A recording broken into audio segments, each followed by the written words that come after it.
Aaron, what an episode. That was an amazing episode. But before we get into where we're headed today, I want to take a moment to celebrate you a little bit because I was going on Amazon to purchase your book because I'm a good friend and that's what good friends do. And I saw that you're already a bestseller. You don't need my order. I still made one, but you don't need it because you are already killing it. Well, thank you. I mean, I'm sure most of those sales are from all of our podcast listeners, and I'm really grateful.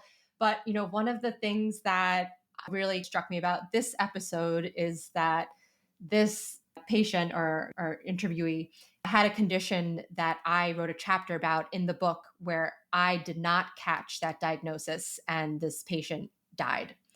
And so I'm very, familiar with how difficult it is to make this type of diagnosis and how serious the consequences are.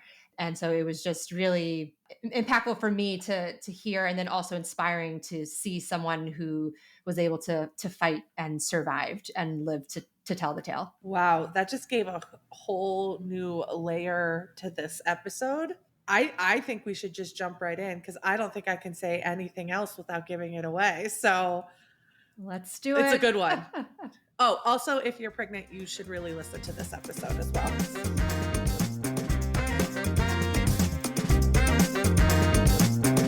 Hi, Krystina. Welcome to the Medical Detectives. Thank you so much for joining us.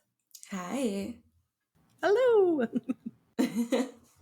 We were just laughing beforehand because I feel like our guests take these calls from all over, and you just told us that you're in your bathroom. Is that right? Yes. I am in my bathroom, least amount of echo, and just kind of ready to get my story out there. I got a lot of traction from one of my TikTok videos. I've got a lot of outreach and emails from people who just want to continue that outreach for me from different aspects, whether that's podcasts or I've had like Snapchat stories that want to get my story out there. Even People magazine reached out. So I think I personally want to get my story out there for advocacy purposes because I want future prevention.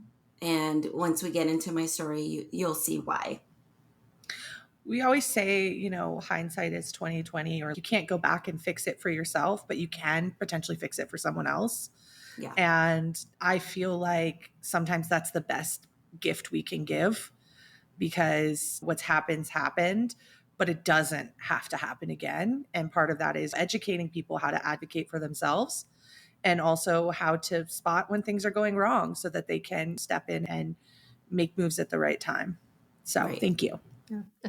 Well, Krystina, we like to start the episodes usually by going like a blast from the past. So could you talk about growing up, what your health was like? What was life like for you as, say, like a teenager?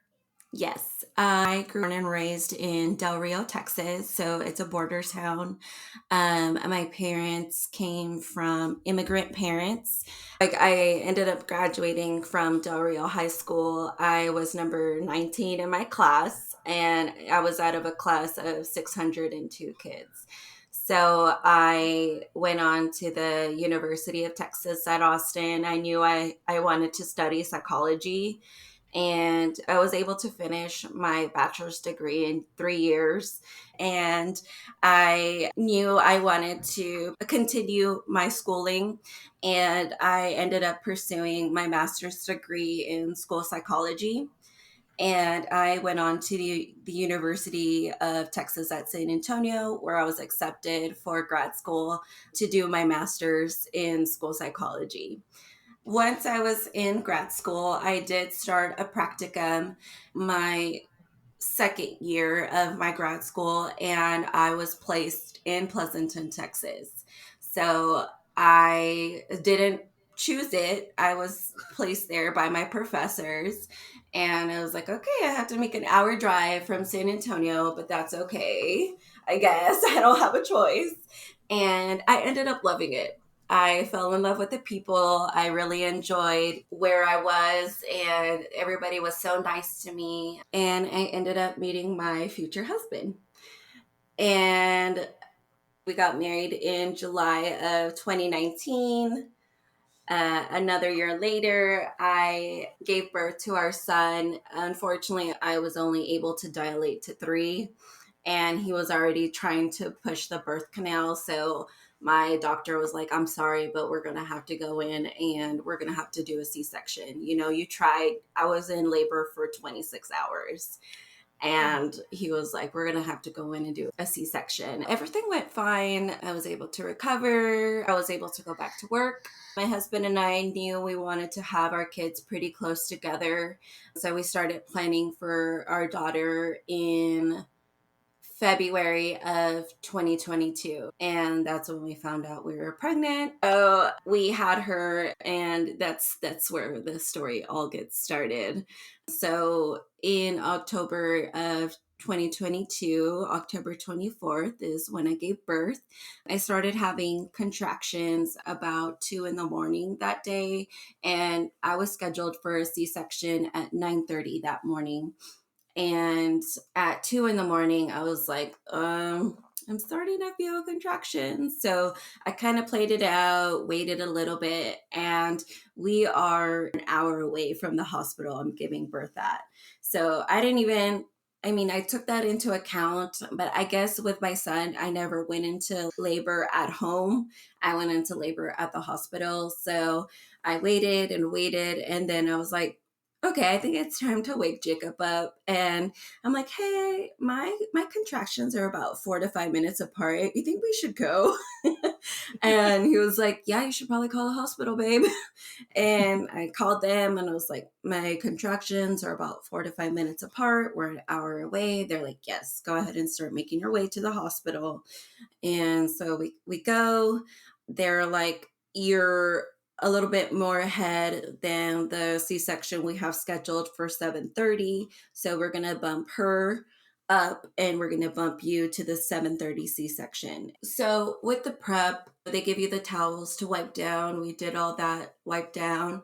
Even with surgery, when you're getting prepped for surgery, they give you I guess they're like antibiotic wipes or prep wipes. The sterile wipes. The sterile wipes, yes.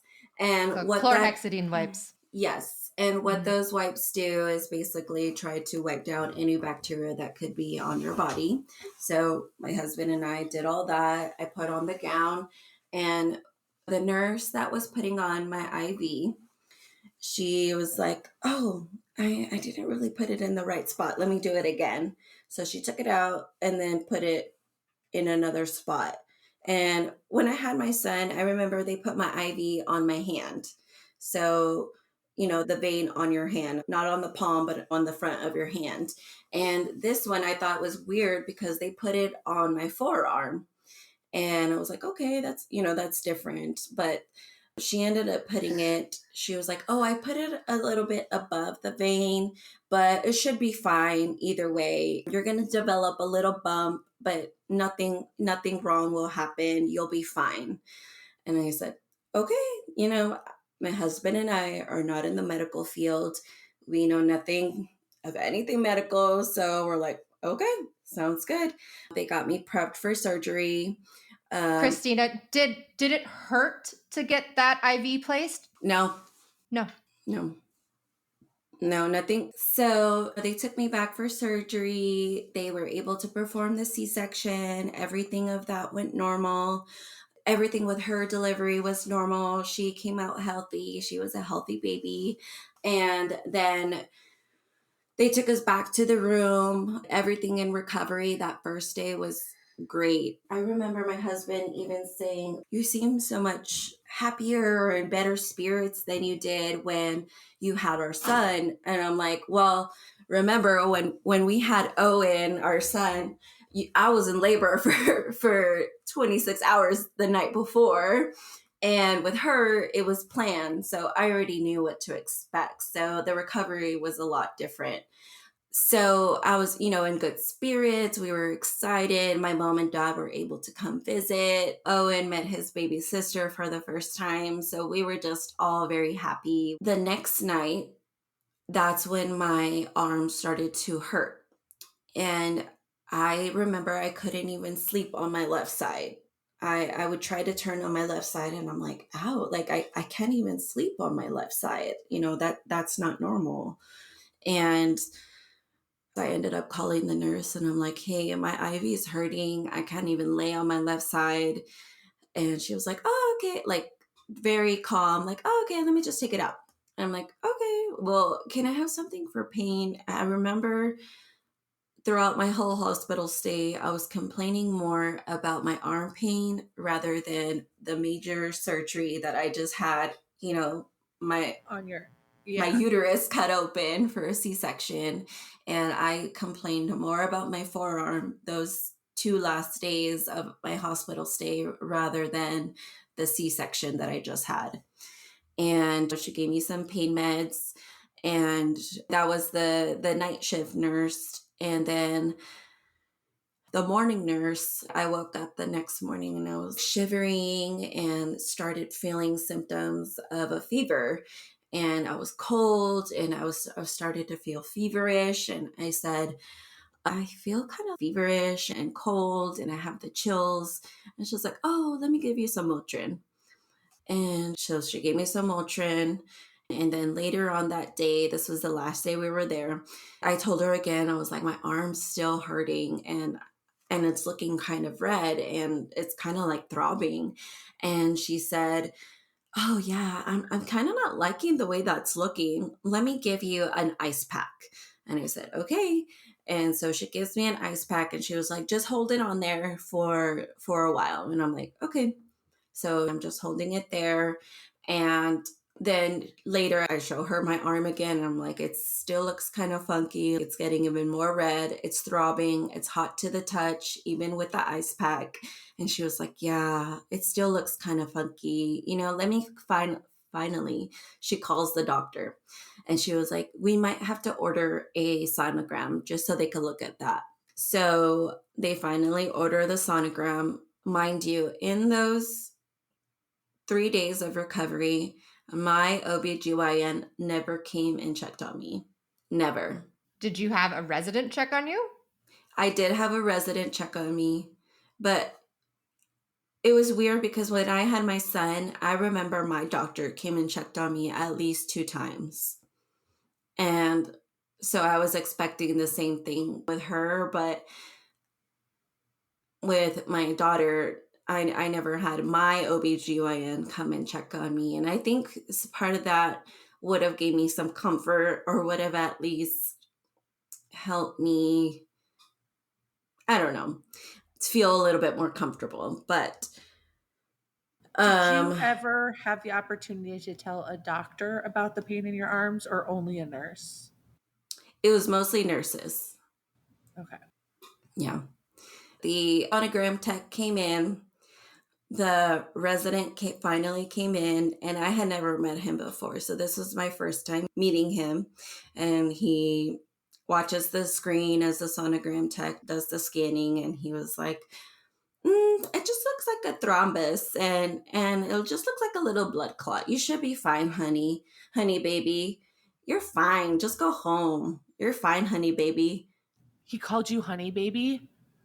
Oh my gosh, I would have taken any energy I had left in my body to slap that man across the face. I remember to this day, and this is almost 3 years later, and I remember telling my husband, I was like, how dare that man call me honey baby? First of all, I've never met you. Second of all, you don't know me. And third of all, you're just missing everything that I'm complaining about. But in our mind... So no one has actually physically examined your arm. I mean, he looked at it, but no. No one placed hands, and I know I say this, and it's like placing hands. No one placed hands on your arm. I wanted to place hands on him after he said honey baby. I'm sorry. I hate on like his when throat. people are like, hey babe, hey honey baby. Condescending, that is like, yeah. it's immediately making a woman feel less than. It's Yes. immediately making you play a role that you didn't agree to. And Yes, sorry. like making me feel like I am overplaying or over dramatizing these symptoms that I'm feeling. When he should have looked at your arm. Yeah. Anyway. No, he looked at the screen. He briefly looked at my arm. He was like, oh no, honey, baby, you're fine. Yeah. And how to just give some background to how these scenarios play out. So, for example, I'm an orthopedic surgeon. I take care of the limbs. So, if someone is having a problem with their limb, meaning is there maybe an infection, maybe is there a broken bone, is there, whatnot, you're on the OBGYN service, right? Right. Yeah. The OBGYNs, that is not their wheelhouse. So they're going to consult the orthopedic service. And the orthopedic service is going to come and they're going to physically examine you. And they may say, we'd like to get additional imaging. So we're going to order an ultrasound or an MRI. Then you're going to have an ultrasound tech come and perform the ultrasound. And then that ultrasound is going to be read by a radiologist, which kind of sounds like this is the person who was talking to you. But the radiologist, they're not the ones determining what the problem is. Their job is to really read the films and then offer that interpretation to the orthopedic surgeon or the consultant who is actually trying to figure out what the problem is. So to me, it sounds like you didn't have a consult for the person who'd be able to really make the diagnosis. So the doctor that came in is an OBGYN. Yeah, so that is not correct. Yeah. Now, that's not to say that an OBGYN cannot flag this for an orthopedic surgeon to come in. That's actually the first line of defense is the nurse, because you're talking to the nurse, they're your eyes and ears. The nurse is the one who elevates it to the doctor who's taking care of you, the service that you're on. That's OBGYN. Now it's the OBGYN's job to decide, okay, who do I need to bring in on this particular problem to figure out what's wrong? So it sounds like they decided to take it upon themselves to go straight to radiology. And then once they got an answer from radiology that seemed like it wasn't a big deal, they moved on. Mm-hmm. Yeah. In this situation, if you feel like you didn't get a fair response, Erin, what would you do? What would you say to someone who is in Krystina's position, where the doctor who's looked at her is an OBGYN and she's not comfortable or confident with the response? What would you take as the next step?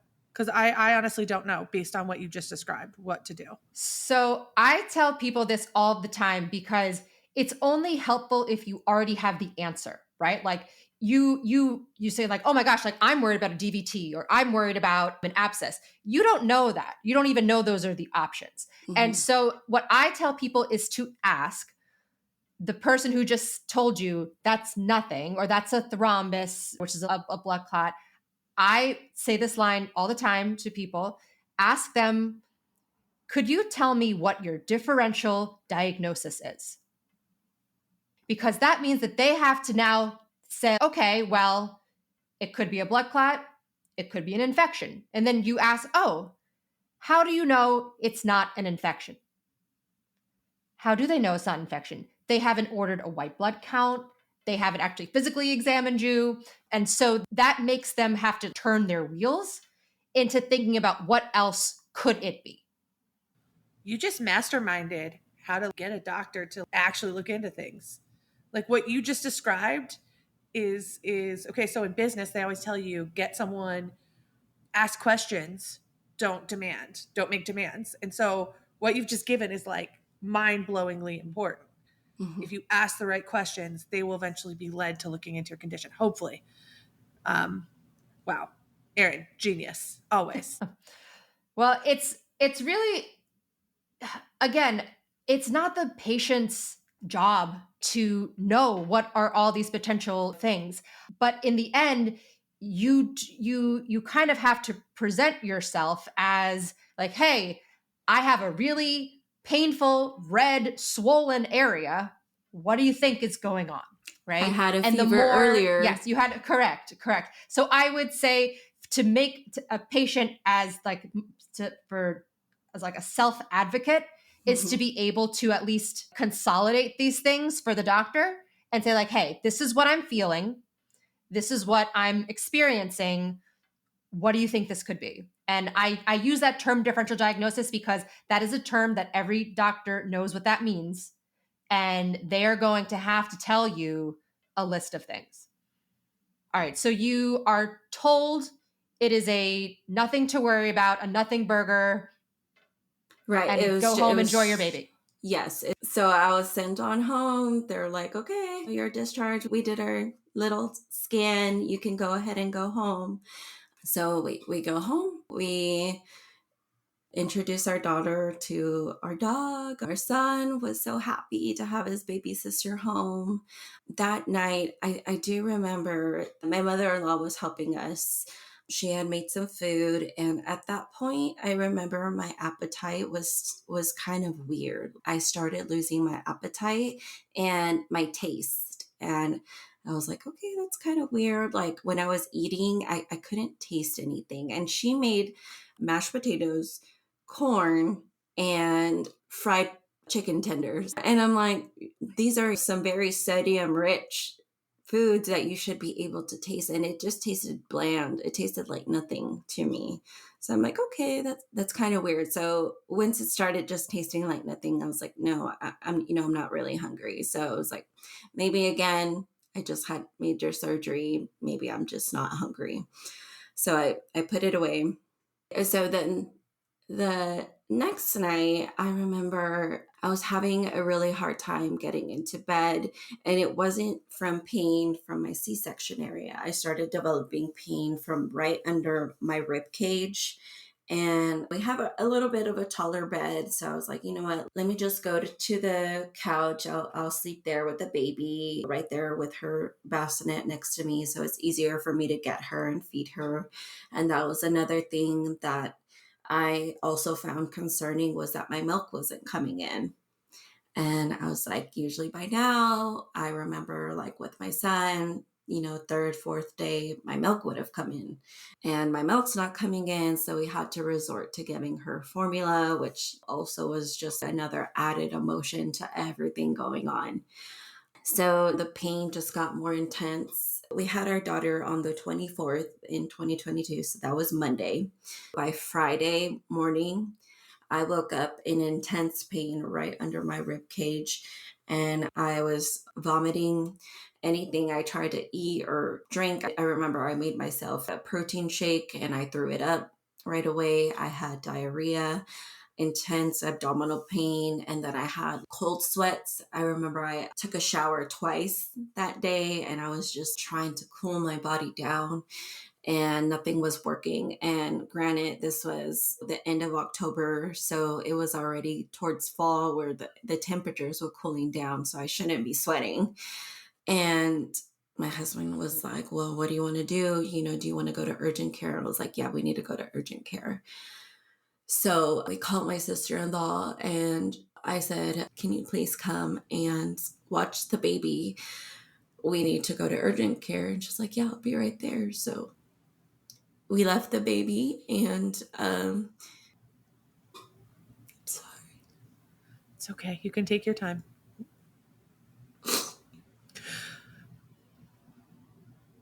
That's the last time I see her for a while. Excuse me. So we go to urgent care. Once they call me back, I could barely lie down on the table. And they said, the fact that you can barely lie down and your pain is that intense, you're going to need to go to the emergency room.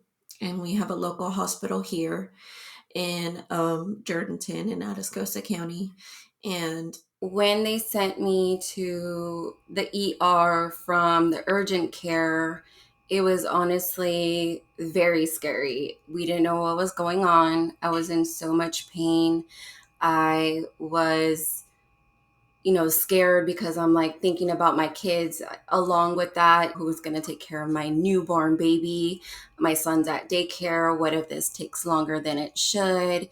So there's just a million thoughts going through my head at that time. So we drove right to the emergency room, filled out all the forms. We checked in and they called me back and they took my blood pressure and my heart rate.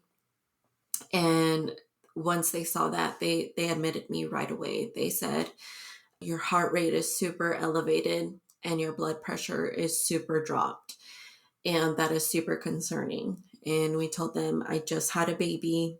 I was having some trouble with my IV and I'm in intense pain. My abdominals are hurting super bad. And once the doctor came in, he was like, since you had a major surgery and, when they go in for a C-section, they could have nicked a gallbladder. They could have nicked your spleen. We're not really sure what happened. So once we got to the ER, it was all kind of just a blur. At one moment, it was 3 p.m. in the afternoon, and they're doing the vitals. Started putting the central line and all that in it. And then all of a sudden, it's like 8 p.m. at night, and we're still waiting for diagnosis. What's going on? Why am I here? Why am I hurting? What tests are we going to run? And at that hospital, there was not much they can do because they're a much smaller hospital in a small city. So they're like, you're going to have to go back to the hospital you gave birth at. Basically, we can't do anything here. And I said, okay, whatever we need to do. I just need to get better. And I remember them saying, we don't have any ambulance available right now. And I don't know if they were just trying to not put salt on the wound and not try to scare us, or that was really the truth. But they were like, we're going to have to airlife you to San Antonio, to the hospital where you gave birth, because you need to get there. And so they put me in the helicopter. My husband's like, well, can I go with her? And they're like, no. So my husband took off. He got his stuff. He got in his truck and he took off right away to the hospital. And they put me in a gurney. They put me in the helicopter. They tried to keep me as calm as possible. But I remember by that point, I was having a lot of difficulty breathing, because not only were my lungs having difficulty breathing, but there's just so much anxiety at that point because you have no idea what's going on. And my husband remembers the last thing the emergency room doctor here in Atascosa County told him was, your wife is very sick. We don't know what's going on, but your wife is very sick. And so they got me to the hospital where I gave birth. They took me to the emergency room. They admitted me to a room.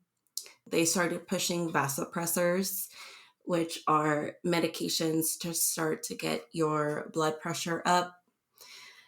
And I remember having to wait in line for imaging, and I'm just screaming and wailing that whole time.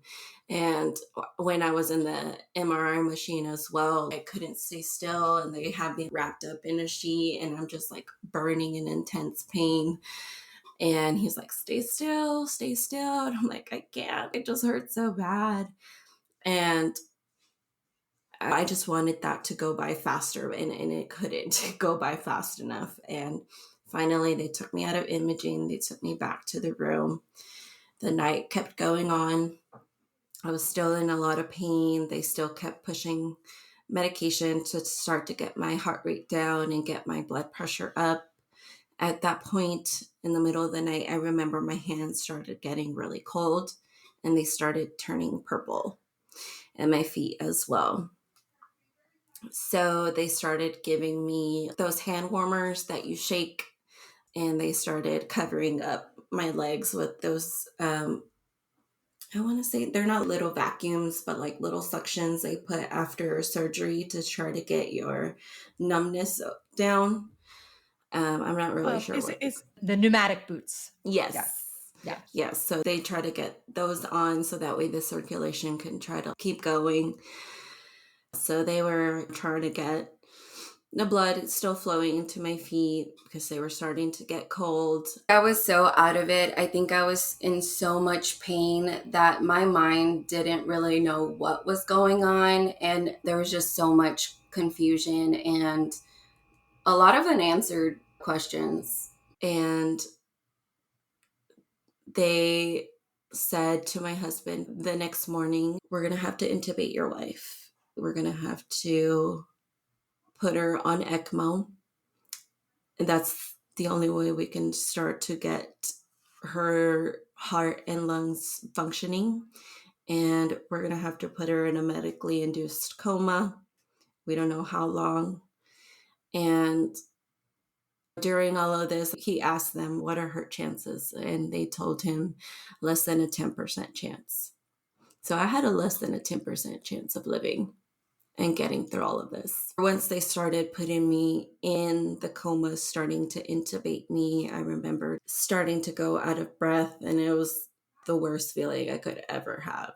And I remember my husband saying, please, please fight. Please don't leave us. Please don't leave me. I cannot raise these two babies by myself, and they need their mama. I cannot do this without you. They cannot do this without their mom. They need you. I need you. So you gotta fight. So that's literally the last words I remember hearing. And that's, that's what I tried to do. And thankfully, I had doctors on my side. I had nurses on my side because there were doctors that were willing to fight for me. And then my husband said there was doctors that were like, there's nothing we can do. There's nothing we can do. And then he was like, but there was doctors that said, we're going to do everything we can. We're going to try this and we're going to try this. And at that point, they were telling my husband that it was probably an infection, but they didn't know where the infection came from. And all my husband remembers is the doctor. He smelled my C-section site and he was like, you can smell the smell of infection when you know it's an infection. And when I smell Krystina's C-section site, there is no smell of infection. There's no clues of infection. But then he looked at my IV site and he was like, that looks like an infection. And they even brought a doctor in from Florida, and he had I believe it was called a CRT machine, and it hadn't even been approved, or it had just been approved. And what that does is when you do the ECMO, it's like a filter that helps filter out the infection from the blood, get blood to the heart, help the lungs get back to what they were.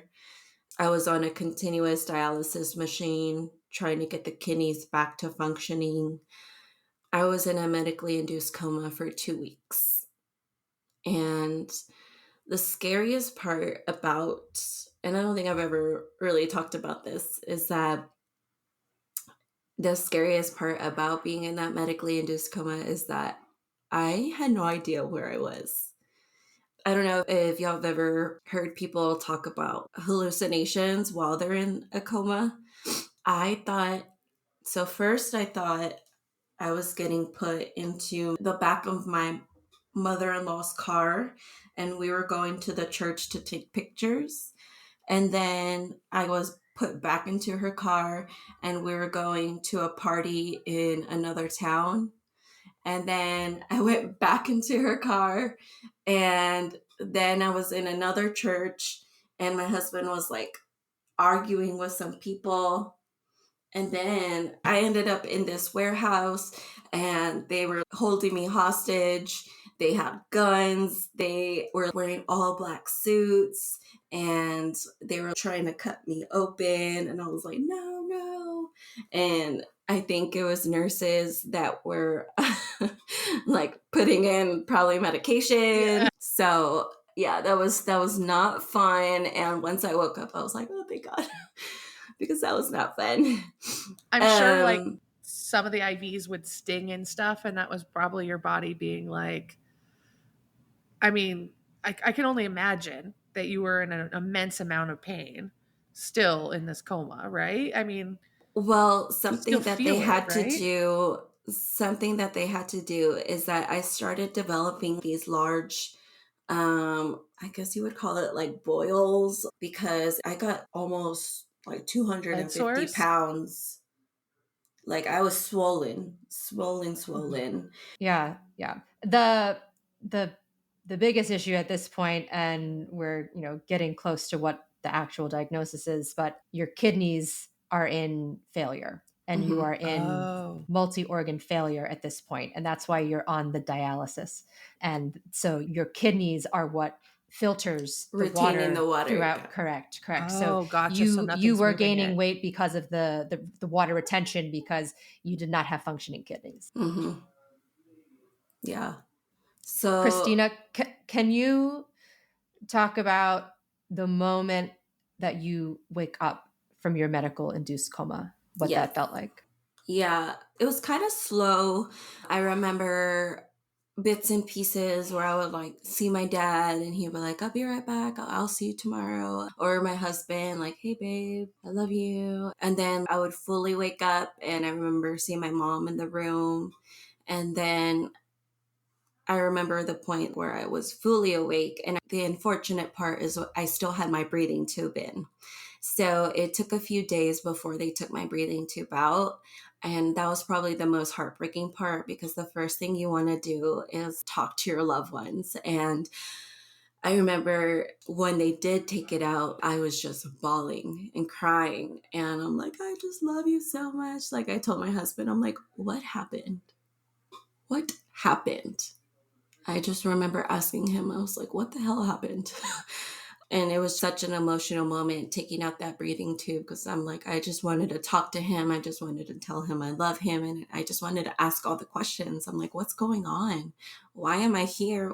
Why are my hands, at that point, my hands and my feet were black, like like frostbite black. So once I woke up, this was 2 weeks after, and they said, what would probably help her recover faster is seeing her kids. So I was probably one of the only ones that they've ever allowed to have kids in the ICU. And I remember the moment that they first brought my baby to me, and she was so tiny and cuddled in a blanket, and I was, covered in my blankets and just holding her and looking at her. And it was a very, very emotional moment when they had to take her away, obviously, because, that's my baby and I should be there with her and we should be together. And my son came in as well, and he's almost 2.5. And he's just looking at me like I had a lot of tubes, a tube in my nose and tubes in my arm and my neck. And he doesn't know what's going on. He's kind of confused, like, why does mommy look that way? And he was scared of me at first because of the way I looked, but they were able to come around pretty often. My parents, thankfully, and my in-laws would take care of them. My brother and my sister-in-law took care of my kids. My other sister-in-law, my aunt and uncle, I had family jump in, and it's just really sad that I had to spend, 3 months away from my babies, 3 whole months. And they might never remember this, and they don't, I asked them, and my daughter was only 3 months old, and I mean, you see the way she was cuddled up on me. She does not remember, and she loves me to pieces. And my son can't get enough of me. He's my little Velcro baby. So obviously they don't remember, but looking back, it's a very painful thing to remember, and a sore in my heart, because those 3 months and those vital 3 months to a mom with my newborn daughter, my only daughter, I feel were taken away from me. And Krystina, I just want to say this because we've been talking on the past couple of episodes about these stages of misdiagnosis. And one of those stages is anger. And, you were robbed. And the worst part is that you were robbed of something you can never replace and get back. And that was the time with your newborn. And so you're completely valid for having those feelings, for feeling anger, for feeling sadness, for feeling pain. Yeah. So it's November of 2022, and the surgeon, my plastic surgeon, who I love, and I still use her to this day. I love her. But in this moment, it was not her finest moment. My husband had stepped out to go get us food, and my nurse had stepped out, and the surgeon kind of like slipped in without anybody seeing her. And she was like, I need to talk to you. And I was like, okay. She is a fine surgeon, but sometimes those surgeons that have the smartest minds and are the most brilliant lack the best bedside manner. But in this moment, she broke my heart. She shattered it. She's like, we're going to have to amputate all 4 of your limbs.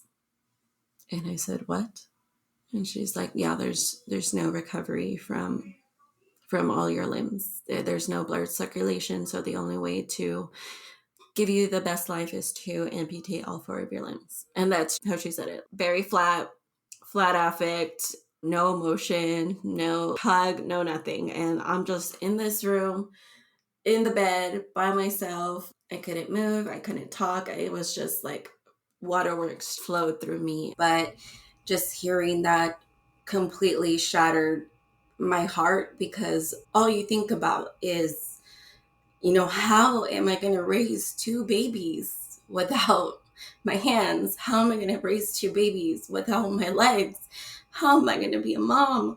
How am I going to do the things that I was used to doing? I was an active person, an active wife. I would cook, I would clean, I would work out, I would play outside with my baby. And I was going to do the same with my daughter. How am I going to do her hair?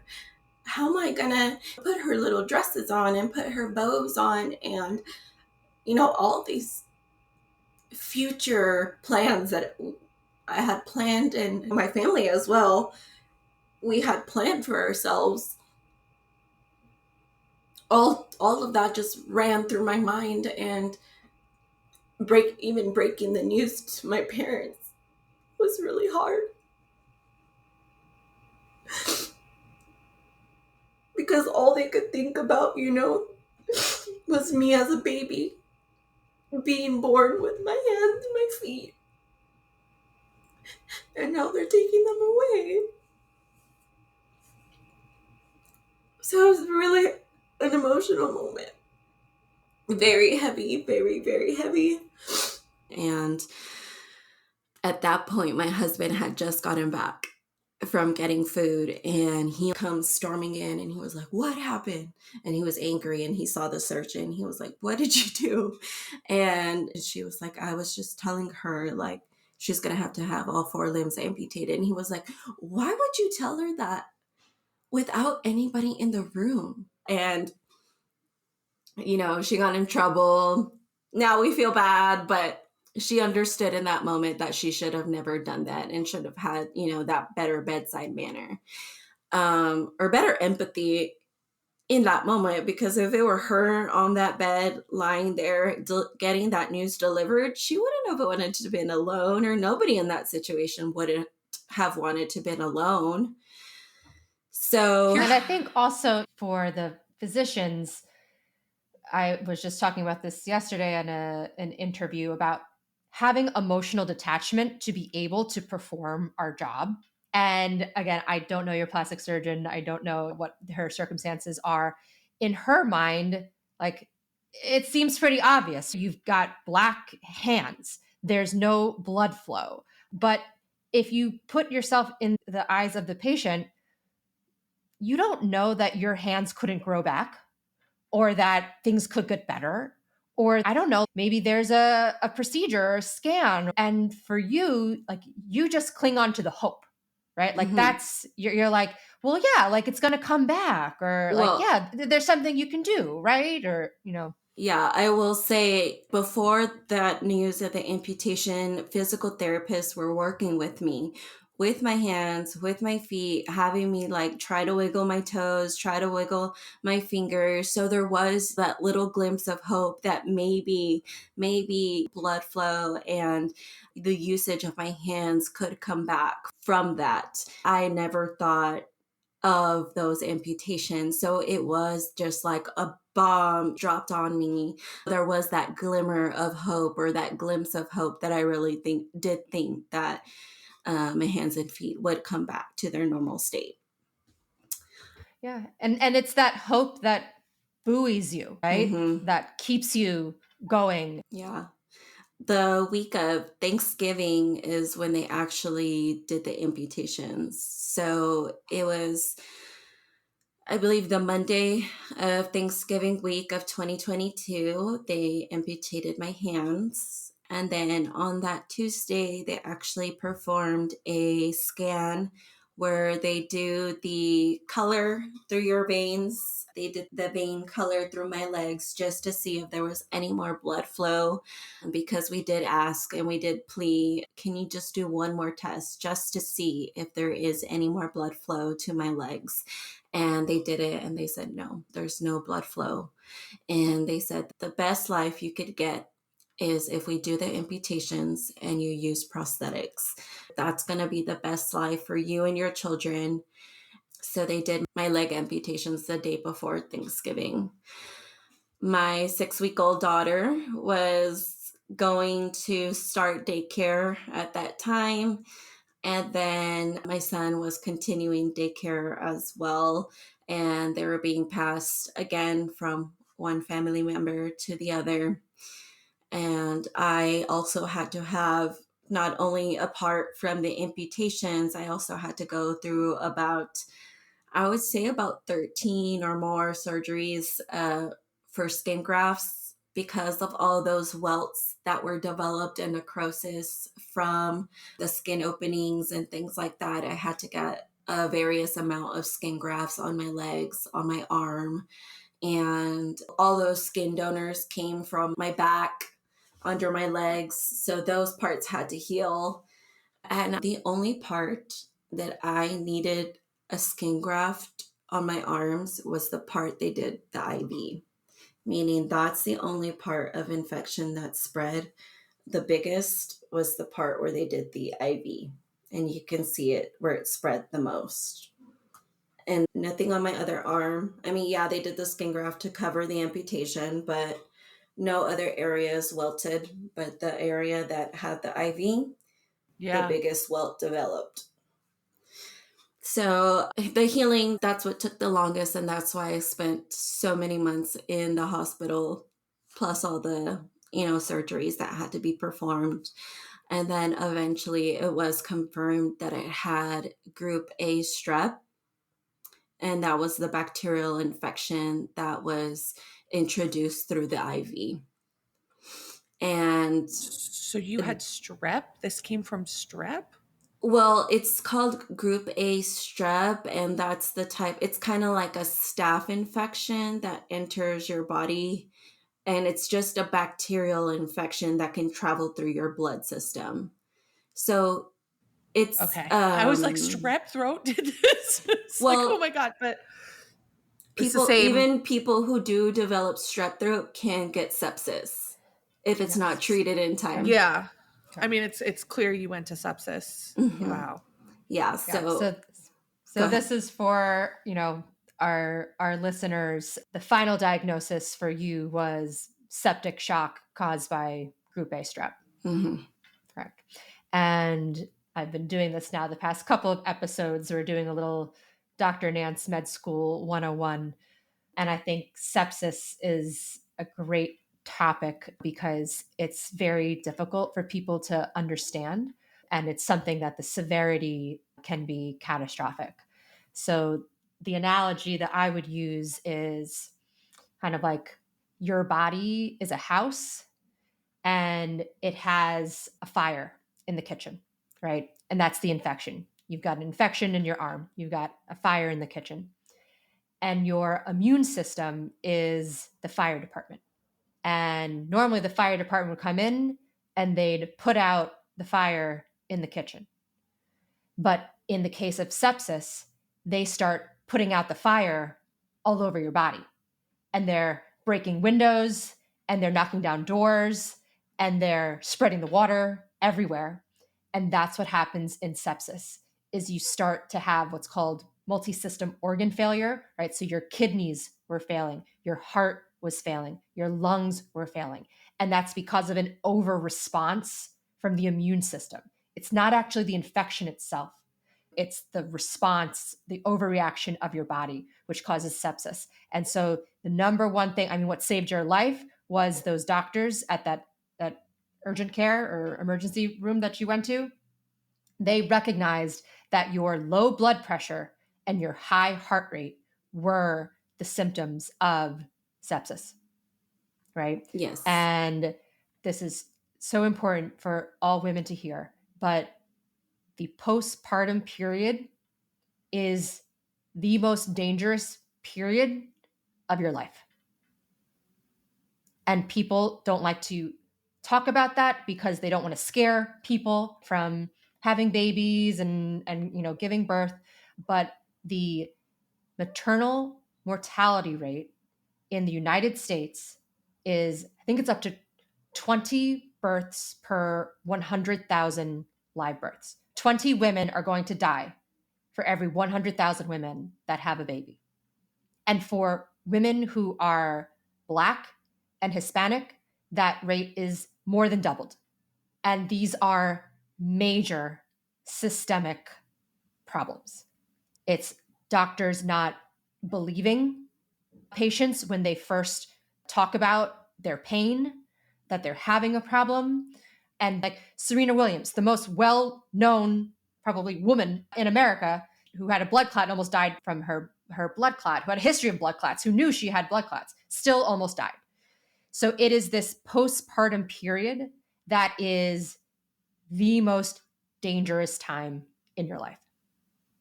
Erin, how long does that period last? Like from the time you give birth, like how long are you at a greater risk?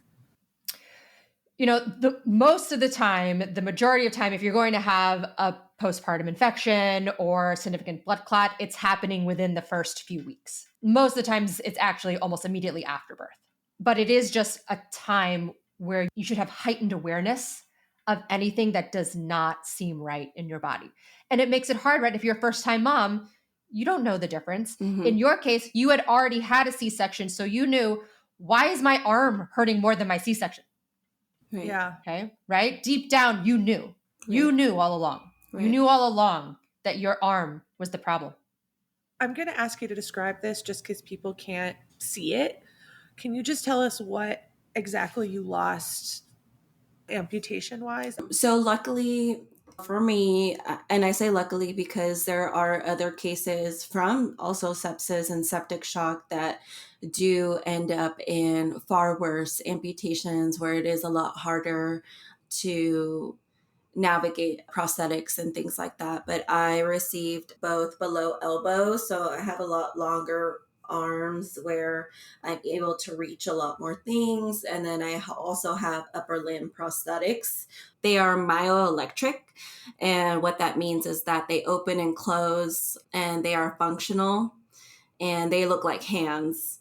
And I That's also cool. have like aesthetic looking hands. They're not functional, but they do look a lot like my hands that I used to have. And I want to shout out where I got those made. I got those made in Carrollton, Texas at Lifelike Laboratory. And they actually make a lot of prosthetics for people who have lost like just one toe, just one finger, limbs, things like that to make them look just like the limb that they lost. And it's really cool. I also am double below knee amputations, and I do use pin lock prosthetics. And what that means is that you slip on a liner and it kind of looks like a rubbery sock that you roll up your leg, and it has a screw at the end and you pin it inside your prosthetic, and that is how it stays secure. And then you just press a button and that is how it pops off. So something else that people don't know or people have the misconception of is that once you get out of the hospital, you walk out with prosthetics. And that is not true. So in my case, I had to do a lot of physical therapy to get strong from being in a bed for 3 months. I did do some physical therapy while I was in the hospital, but of course it's not as advanced as you could do outside of the hospital. So I went to a inpatient rehab at Tier Memorial Hermann in Houston, and I was able to rock it in 2 weeks. And I was like, I'm too far from my babies. I need to just do really good and get home. You're motivated. Yes, I was very motivated. So I went to Tier, and then I was released in 2 weeks. And then I went to CFI, which is Center for the Intrepid at BAMC Medical Hospital at the base in San Antonio. And what they do is they're a military rehabilitation center, and they usually only let military people go there. But since my doctors were awesome and my physical therapists were awesome, they all wrote me recommendation letters and were like, you need this girl at your rehab. And they were able to grant us access to Center for the Intrepid. So I was able to go there for physical and occupational therapy for 10 months. Wow. It was kind of surreal because it's like everyday things that you used to do all the time, like brushing your teeth. You never think that you would have to learn how to brush your teeth, how to brush your hair, how to go to the restroom, which is probably one of the most intimidating ones, especially in social settings. Like, I have to take that extra step to think about even the clothes I'm going to wear. If I'm going out with friends, I don't want them to have to help me pull my pants down. So having to take those extra steps and worrying about what to wear and fastening buttons, zippers, getting things from the fridge. My occupational therapy at Tier, something we really focused on and relied and worked heavily on was activities with my kids.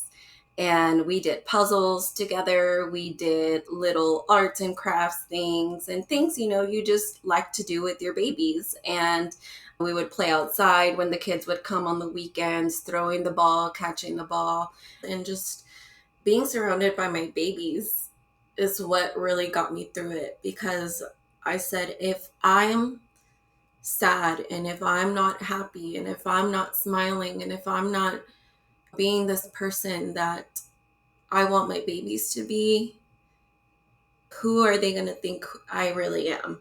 Being sad and depressed and angry all the time is not who I really am.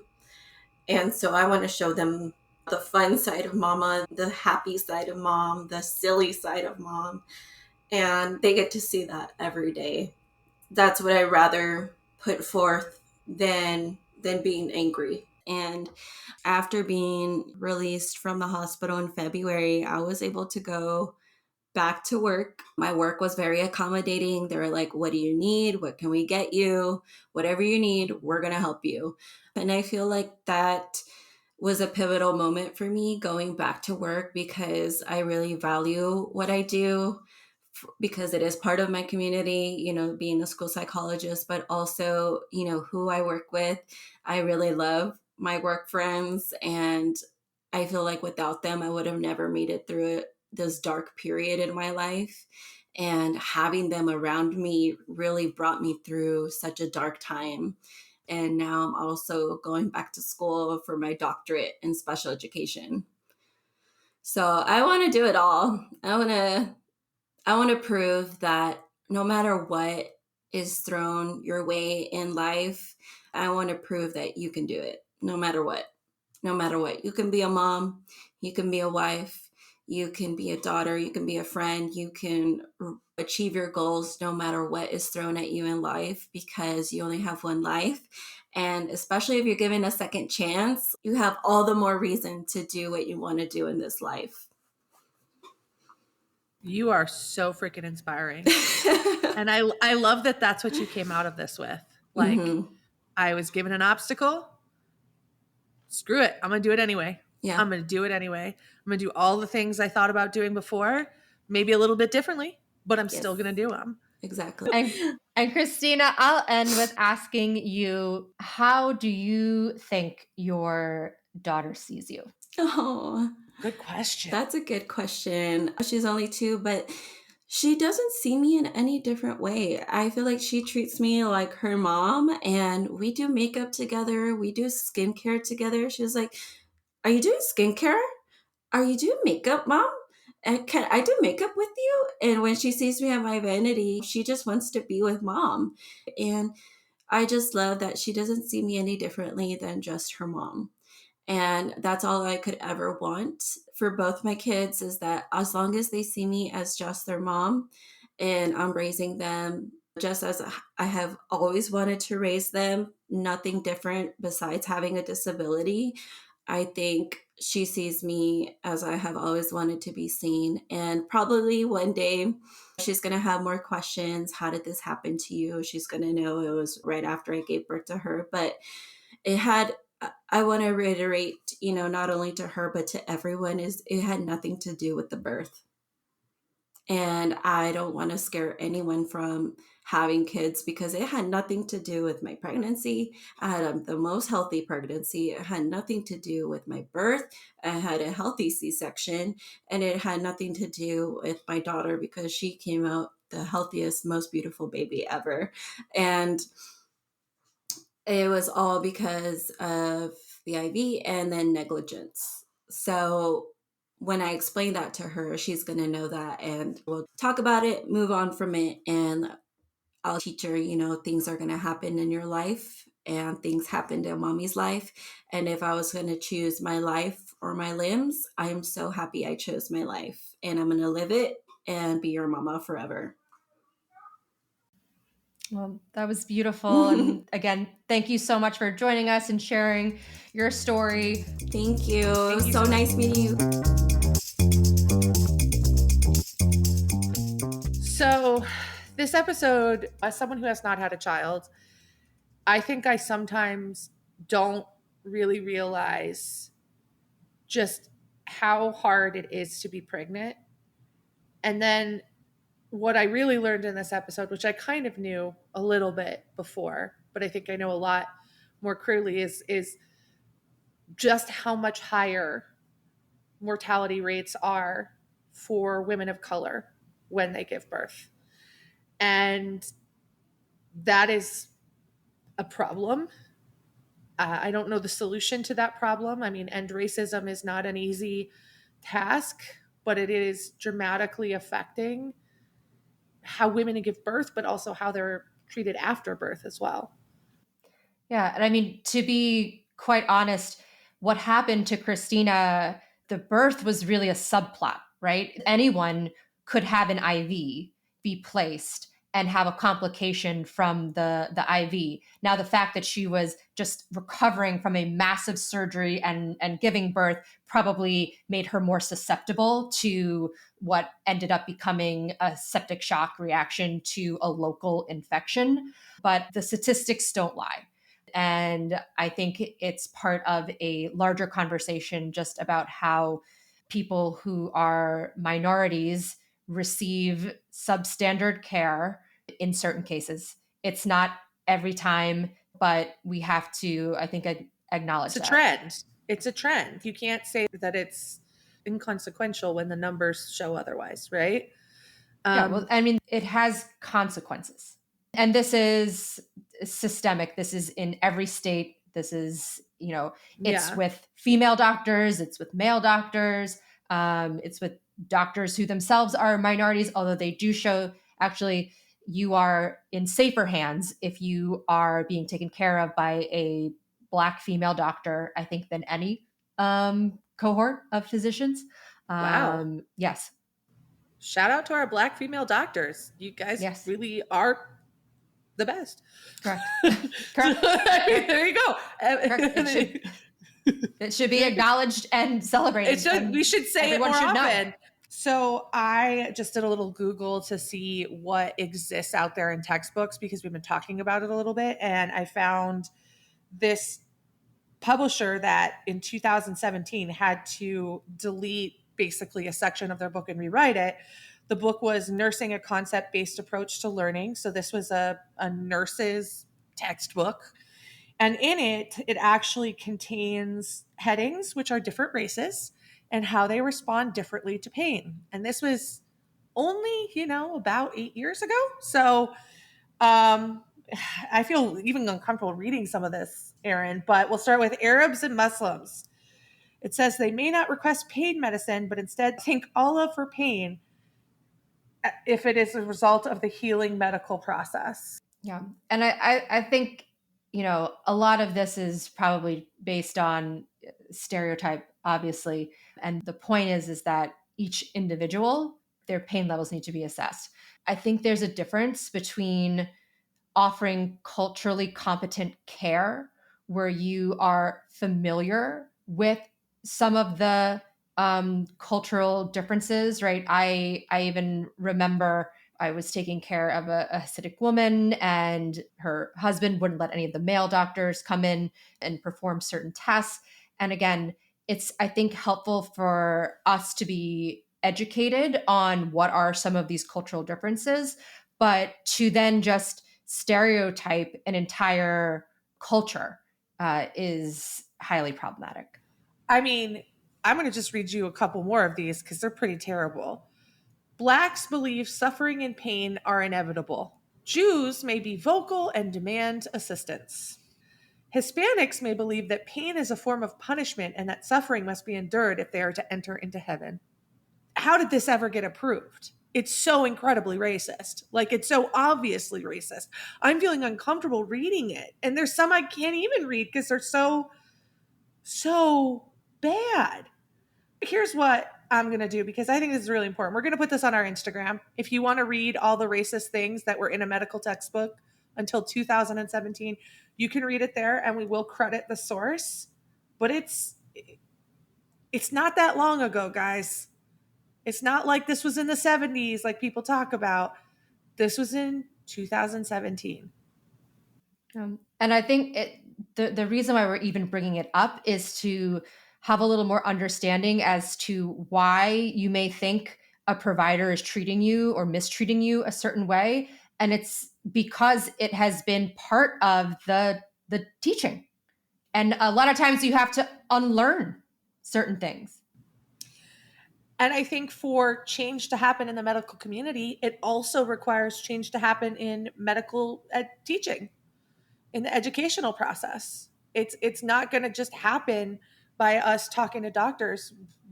We need to find instances where it's, excuse my French, pretty effed up, and an advocate for change.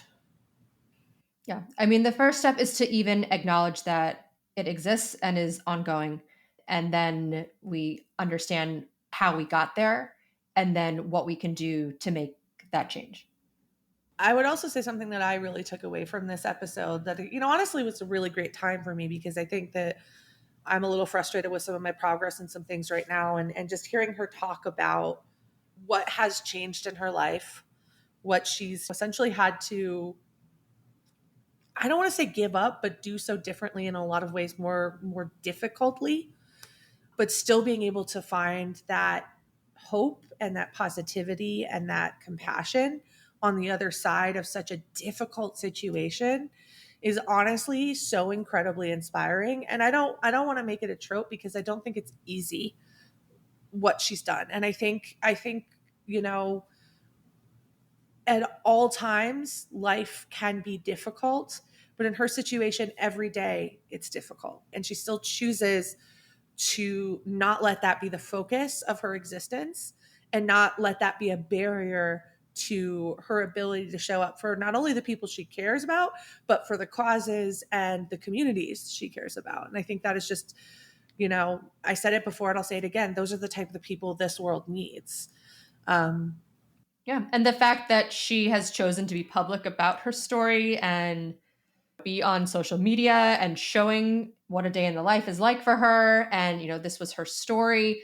We need to see that. We need to see that. We do need to see that. And I think also, like, she could have taken her really good prosthetics and kind of just blended in. And I think by standing out and telling people, it opens this level of narrative of understanding.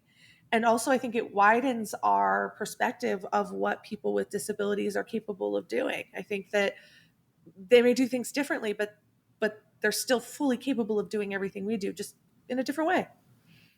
Absolutely. She's holding down a job. She is taking care of 2 kids. She is doing everything.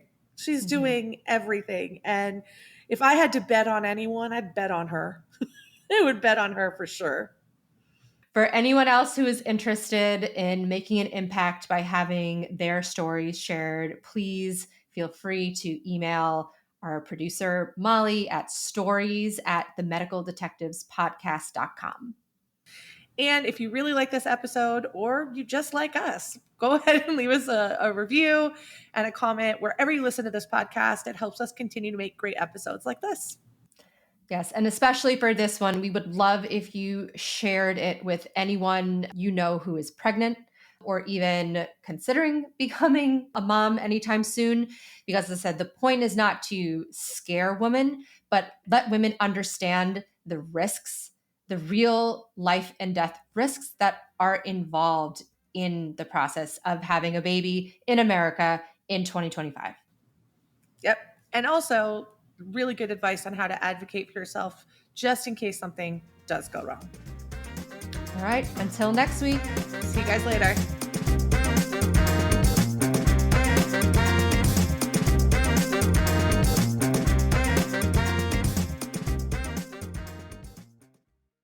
The Medical Detectives is a Soft Skills media production, produced by Molly Biscar, sound designed by Shane Drouse. If you have a medical story you'd like to see featured on The Medical Detectives, please email it to stories@themedicaldetectivespodcast.com.